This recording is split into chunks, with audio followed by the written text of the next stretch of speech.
Hi welcome to പഠിക്കാം രസിക്കാം YouTube channel. 3ാം ക്ലാസ്സുകാരുടെ Malayalam നക്ഷത്രവും പൂവും എന്ന കവിതയിലെ പാഠഭാഗത്തിലെ പ്രവർത്തനങ്ങളാണ് ഇന്നത്തെ വീഡിയോയിൽ ചെയ്തിട്ടുള്ളത്. ഞാനൊരു ശബ്ദമുഖരിതമായൊരു അന്തരീക്ഷത്തിലാണ്, എന്നിരുന്നാലും ക്ലാസ് മിസ് ചെയ്യണ്ടെന്ന് വിചാരിച്ചിട്ടാണ് ഇന്ന് വീഡിയോ അപ്ലോഡ് ചെയ്യുന്നത് കേട്ടോ. അപ്പോൾ ഇന്നത്തെ ക്ലാസ്സിൽ പറഞ്ഞിട്ടുണ്ടായത് ഇങ്ങനെ ഒരു പിക്ചർ ടെക്സ്റ്റ് ബുക്കിലുള്ളതാണ്. ഇത് നിറം കൊടുത്ത് തലക്കെട്ട് നൽകാം എന്നാണ്. അതായത് ഈ പിക്ചറിന് നിറം കൊടുക്കുക. ഇപ്പോൾ പ്രകൃതിയിൽ നമ്മൾ കാണാറുള്ള സാധാരണ ഒരു പിക്ചറാണ്. അപ്പോൾ പൂവുകൾക്കൊക്കെ ഒരു ചുവപ്പ് കളർ അങ്ങനെയൊക്കെ കൊടുക്കാം. പിന്നെ ഇലകൾക്കൊക്കെ പച്ച കളറൊക്കെ കൊടുത്ത് ആകാശത്തിൻ്റെയൊക്കെ അതിൻ്റേതായ വെള്ളത്തിൻ്റെയൊക്കെ കളർ കൊടുത്ത് മനോഹരമാക്കുക. എന്നിട്ട് തലക്കെട്ട് നൽകാം. അപ്പോൾ എന്ത് തലക്കെട്ട് വേണമെങ്കിലും നൽകാം. ഞാനിതിലിപ്പോൾ പൂവുകളുണ്ട്, മലകളുണ്ട്, ആകാശമുണ്ട്, വെള്ളമുണ്ട്. അപ്പോൾ ഇതെല്ലാം ഉള്ള കാരണം പ്രകൃതി ഒരു വരം എന്നുള്ളൊരു തലക്കെട്ടാണ് നൽകിയിട്ടുള്ളത് കേട്ടോ. ഇനി ഭൂമിയിലെ കാഴ്ചകൾ ഭംഗി കണ്ടെത്താം എന്നുള്ളതാണ് അടുത്തൊരു വർക്കായിട്ട് തന്നിട്ടുള്ളത്. ഭൂമിയിൽ നമുക്ക് കാണാൻ കഴിയുന്ന ഭംഗിയുള്ള കാഴ്ചകൾ എന്തൊക്കെയാണ്? ഒന്നാണ് മയിൽ എന്ന് പറഞ്ഞിട്ടുള്ളത്. ഇനി ചന്തമുള്ള എന്തൊക്കെ കാഴ്ചകൾ ചുറ്റുപാടിൽ നിന്ന് കണ്ടെത്താം? ഇവയിൽ ഏതെങ്കിലും ഒന്നിൻ്റെ ഭംഗി വിവരിച്ചുകൊണ്ട് ചെറു വിവരണം തയ്യാറാക്കുക.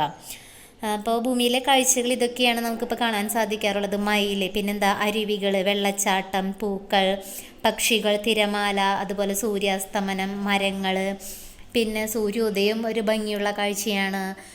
പിന്നെ അതുപോലെ തന്നെ കടൽ, പുഴകൾ, അതൊക്കെ എഴുതാവുന്നതാണ്. എല്ലാം നമുക്ക് ചുറ്റുമുള്ള ഭംഗിയുള്ള കാഴ്ചകൾ. പിന്നെ മലകൾ എഴുതാം. അങ്ങനെ ഒരുപാട് കാഴ്ചകളുണ്ട്. ഇനി ഇതിൽ ഇവയെക്കുറിച്ചൊരു വിവരണം തയ്യാറാക്കാൻ പറഞ്ഞിട്ടുണ്ട്.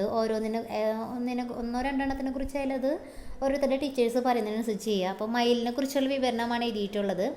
പീലി വിടർത്തി നിൽക്കുന്ന മയിലിനെ കാണാൻ നല്ല ഭംഗിയാണ്. നമ്മുടെ ദേശീയ പക്ഷിയാണ്. പച്ചയും നീലയും കലർന്ന നിറമാണ് മയിലിന്. തലയിൽ പൂവുമുണ്ട്.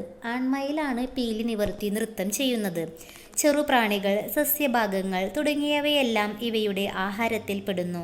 വളരെ കുറച്ചു ദൂരം മാത്രമേ ഇവയ്ക്ക് പറക്കാൻ കഴിയുകയുള്ളൂ. ഇനി വെള്ളച്ചാട്ടത്തിനെ കുറിച്ചുകൂടി ഒരു കുറിപ്പ് തയ്യാറാക്കിയിട്ടുണ്ട്. കുന്നിൻ പ്രദേശങ്ങളുടെ ചെങ്കുത്തായ ഭാഗങ്ങളിൽ വെള്ളം കുത്തനെ താഴോട്ട് പതിക്കുന്നതാണ് വെള്ളച്ചാട്ടം. വെള്ളച്ചാട്ടം എല്ലാവരെയും ആകർഷിക്കുന്ന ഒന്നാണ്. കേരളത്തിലെ അതിരപ്പിള്ളി വെള്ളച്ചാട്ടം വളരെ പ്രശസ്തമാണ്. വെള്ളമുത്തുമണികൾ പോലെ വെള്ളം ചിതറുന്നത് ആരും നോക്കി നിന്നു പോകും. ഇനി ആകാശത്തിലെ കാഴ്ചകൾ എഴുതാൻ പറഞ്ഞിട്ടുണ്ട്. ഉണ്ടോ ഒരെണ്ണം ഇവണ്ണം നിനക്കെന്നോട് മത്സരം കൂടാൻ? വാനം നക്ഷത്രത്തെ ചൂണ്ടി മുക്കുറ്റിയോട് ചോദിച്ചത് കേട്ടില്ലേ? ആകാശത്ത് ഭംഗിയുള്ള മറ്റെന്തൊക്കെ കാഴ്ചകളുണ്ട്? അപ്പോൾ എന്തൊക്കെയുണ്ട് നമുക്ക് എഴുതാൻ പറ്റുന്നത്? സൂര്യൻ എഴുതാം, പിന്നെ നക്ഷത്രം, മഴവില്ല്, പക്ഷികൾ പറക്കുന്നത്, പിന്നെ മേഘം, ചന്ദ്രൻ, ഇതൊക്കെ നമുക്ക് ആകാശത്ത് കാണാൻ കഴിയുന്ന കാഴ്ചകളാണ്. പിന്നെ ഇടിമിന്നലൊക്കെ കാണാം കേട്ടോ. ഇനി ഇതിനെക്കുറിച്ച് ഒരെണ്ണത്തിനെക്കുറിച്ചെങ്കിലും വിവരിച്ച് എഴുതാൻ പറഞ്ഞിട്ടുണ്ട്.